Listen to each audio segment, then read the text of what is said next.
Cache-moi le soleil et casse-moi le réveil. Oui, oui, casse-moi le réveil avec le soleil, c'est ça. Effectivement, le soleil, vous avez laissé les rideaux ouverts, vous avez peut-être bien fait, vous avez de la chance d'avoir du soleil le matin et ça peut effectivement éclairer votre journée. Sauf que ça peut aussi perturber votre sommeil si vous avez une lampe qui traîne quelque part, si vous avez votre ordinateur qui est encore allumé, qu'est-ce que c'est encore la télé.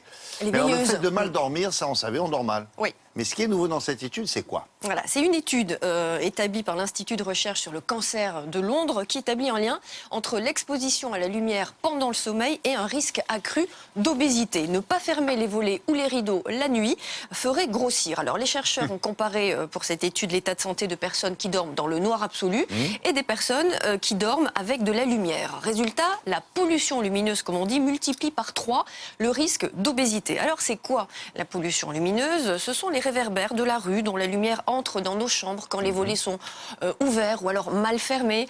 Un quart des Français, vous savez, un quart des Français des villes se plaignent de la pollution lumineuse la nuit. C'est un vrai fléau. Alors c'est aussi quoi? C'est la télé qui reste allumée pendant toute la nuit. Vous vous endormez, hop, avec la télé allumée. Les hommes font ça beaucoup. De bruit aussi. L'applique du couloir que l'on laisse allumer la nuit pour aller aux toilettes, c'est aussi la petite veilleuse des chambres d'enfants qui fait fuir les vilains monstres. Alors pourquoi la lumière dérègle-t-elle notre poids? C'est la question que l'on a posée à un médecin. Ce sont des réactions hormonales, on va comprendre pourquoi.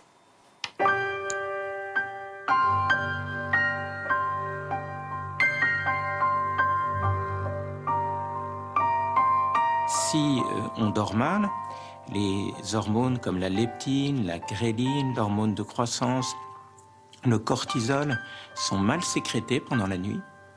Et donc la mauvaise sécrétion de ces hormones contrôle mal l'équilibre pondéral et alimentaire.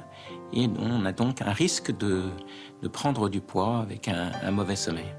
Ce qu'on conseille, c'est vraiment une alternance entre le jour et la nuit. Alors vous savez que par exemple 20% des travailleurs en France travaillent en travail posté ou de nuit, donc les horaires ne sont pas les mêmes pour tout le monde, mais en tout cas pendant la nuit, c'est-à-dire pendant la période de sommeil, il faut que la chambre soit la plus noire possible.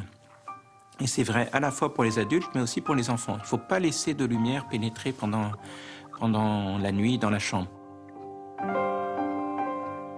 Au contraire, dans la journée, eh bien, il faut bien s'exposer à la lumière le plus possible. Et c'est cet équilibre entre lumière et obscurité qui est le plus favorable à l'équilibre de l'horloge biologique.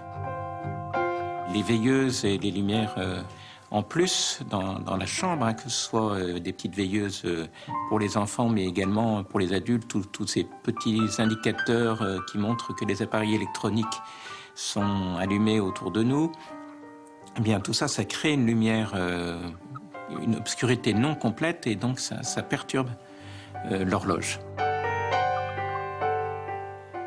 Donc trop de lumière perturbe le sommeil. Oui. Et si votre sommeil est perturbé, vous risquez de prendre du poids. Tout ça est lié aux hormones? Voilà, c'est une réaction en chaîne du système hormonal. La lumière dérègle nos sécrétions hormonales. Le professeur Damien Léger parlait de la leptine et de la gréline, qui sont des hormones de l'appétit, en fait, liées à la régulation du poids. Sans parler d'une autre hormone essentielle que l'on connaît, c'est la mélatonine, dite hormone du sommeil. On en parle souvent. Et cette mélatonine, notamment, vous savez, elle a besoin du noir total pour être sécrétée. On en parle pour les voyages. Exactement, avec le décalage horaire. Décalage, oui. Alors la nuit, si la lumière artificielle qui passe par l'œil, la lumière elle est captée par l'œil, donne au cerveau l'information qu'il fait jour, eh bien notre cerveau ne va pas sécréter, ne va pas produire cette fameuse mélatonine. La pollution lumineuse, donc les lampes, la lumière, leurre le cerveau. C'est uniquement quand le cerveau comprend qu'il fait nuit, eh bien, qu'il sécrète des hormones. Et c'est la raison pour laquelle le travail de nuit est très très préjudiciable pour la santé.